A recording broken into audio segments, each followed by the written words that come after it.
Viral ngayon sa social media ang mga larawan mula sa training session ng Alas Pilipinas Women's Volleyball Team, kung saan nakita sina rising star Shaina Nitura at veteran middle blocker Maddie Madayag na aktibong nakikilahok. Ang kanilang presensya ay nagdulot ng excitement sa mga fans at volleyball community, lalo na't parehong may potensyal na magbigay ng malaking kontribusyon sa national team.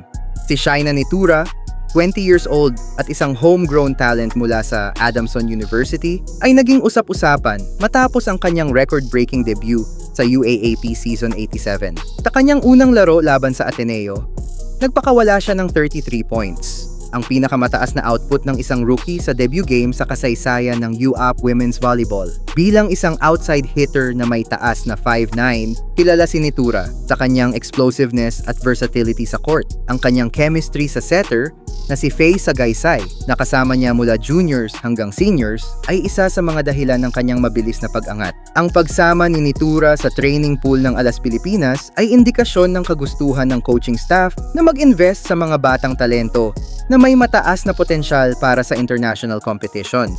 Samantala, si Maddie Madayag ay isang seasoned middle blocker na kasalukuyang naglalaro para sa Kurobe Aqua Fairies sa Japan's V-League. Bago ang kanyang stint sa Japan, siya ay naging bahagi ng Chocomucho Flying Titans at nakilala bilang isa sa mga pinakamahusay na middle blockers sa bansa. Ang kanyang karanasan sa international play ay malaking asset para sa Alas Pilipinas. Ayon sa head coach na si Jorge Sousa de Brito, si Madayag ay isa sa mga inaasahang magdadala ng stability at leadership sa middle blocker position ng national team. Ang pagsasama ni Nitura at Madayag sa training ng Alas Pilipinas ay nagpapakita ng stratehiya ng coaching staff na paghaluin ang kabataan at karanasan sa pagbuo ng isang competitive na team para sa mga darating na international tournaments. Habang si Nitura ay kumakatawan sa bagong henerasyon ng mga atleta, si Madayag naman ay simbolo ng karanasan at maturity sa laro.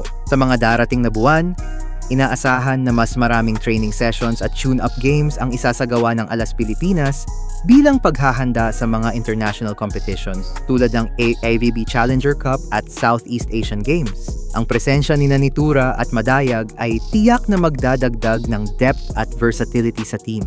Ang viral na mga larawan ni Shaina Nitura at Maddie Madayag sa training ng Alas Pilipinas ay hindi lamang nagpapakita ng kanilang dedikasyon sa sport, kundi pati na rin ng bright future ng women's volleyball sa Pilipinas. Sa kombinasyon ng bagong talento at karanasang internasyonal, ang Alas Pilipinas ay may magandang pagkakataon na makamit ang mas mataas na tagumpay sa international stage. Para sa mga fans at supporters, ito ay isang exciting na panahon para sa Philippine Women's Volleyball. Abangan ang mga susunod na developments at suporta natin ang ating mga atleta sa kanilang journey patungo sa international success.